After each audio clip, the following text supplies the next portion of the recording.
नमस्कार, मैं डॉक्टर मृणाल शर्मा हूँ और मैं एक जोड़ों का और हड्डियों का स्पेशलिस्ट हूँ। मैं बेसिकली जॉइंट रिप्लेसमेंट सर्जरी करता हूँ या घुटना का और कूल्हे का प्रत्यारोपण का स्पेशलिस्ट हूँ। मैंने अपनी अधिकतर शिक्षा जो है वो बाहर की कंट्रीज़ में यूएस से यूके और जर्मनी में हासिल की है।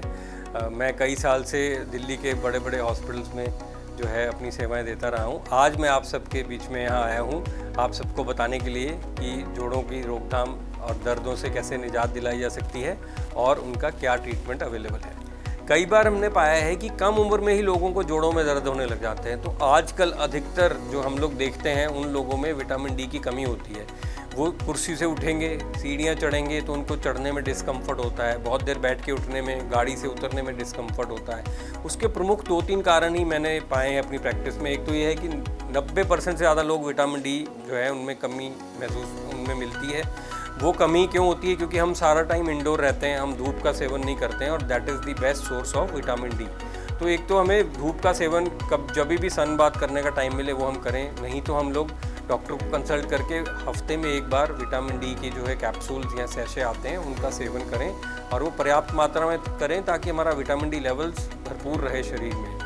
विटामिन डी क्यों ज़रूरी है? विटामिन डी मांसपेशियों के लिए ज़रूरी है, उनकी कंट्रैक्शन के लिए, उनकी काम करने की जो एक एक्टिविटी है उसके लिए विटामिन डी ज़रूरी है। हमारी हड्डियों को मजबूत करने के लिए ज़रूरी है, हमारे जोड़ों को मजबूत रखने के लिए विटामिन डी बहुत ज़रूरी है।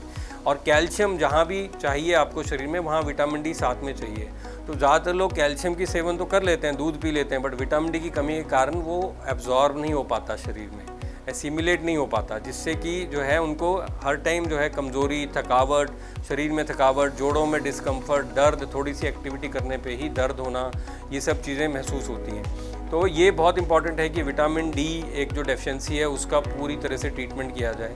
दूसरा जो हमने पाया है वो ये है कि लोग आजकल बहुत जंक फूड वगैरह खाते हैं, वज़न बढ़ा लेते हैं, कुछ भी उनका खाने का टाइम नहीं है, अनशंट खाते हैं और जिससे वज़न बढ़ने से जो है जोड़ों पे ज़्यादा लोड पड़ता है, इसलिए वो ज़्यादा ख़राब हो जाते हैं। और न्यूट्रिशियस डाइट नहीं खाते हैं। एक जो भरपूर आहार हमें खाना चाहिए, बैलेंस डाइट जिसको हम बोलते हैं, वो नहीं लेते हैं। कोई मैगी खा के गुजारा कर रहा है, कोई ब्रेड टोस्ट खा रहा है। प्रॉपर एक फलाहार और एक सब्जियां, हरी पत्तेदार सब्जियां, दालें, दूध, और इसके अलावा अगर आप नॉन वेजिटेरियन हैं तो आप फ़िश ले सकते हैं, नॉन वेज ले सकते हैं, जिनमें अंडा ले सकते हैं। इन सब में आपको पर्याप्त मात्रा में कैल्शियम, विटामिन डी और न्यूट्रिएंट्स मिलते हैं। तो ये सब 3 चीज़ें मेनली हैं जो विटामिन डी की कमी, न्यूट्रिएंट्स की कमी, हमारा बढ़ता वज़न और हमारी लैक ऑफ एक्सरसाइज, ये जो मेन कारण हैं जिनसे हमें यंग एज में ही जॉइंट पेन्स सबको महसूस होने लग गए हैं और ये एक तरह से एपिडेमिक की तरह फैल रहा है। हर तीसरा मरीज़ जो आता है वो 40 साल की उम्र में जोड़ों में दर्द बताता है और उनके पर मेन कारण यही है। और मैं सबसे यही उम्मीद रखता हूँ कि आप सब अपनी बोन्स और जॉइंट्स का बिल्कुल अच्छे से ध्यान रखें, फिट रहें, तंदुरुस्त रहें, एक्टिव रहें, अपनी एक्सरसाइज रेगुलरली करें, अपना वज़न कंट्रोल में रखें और अपनी हड्डियों के लिए और मांसपेशियों के लिए एक संतुलित आहार अवश्य लें। शुक्रिया।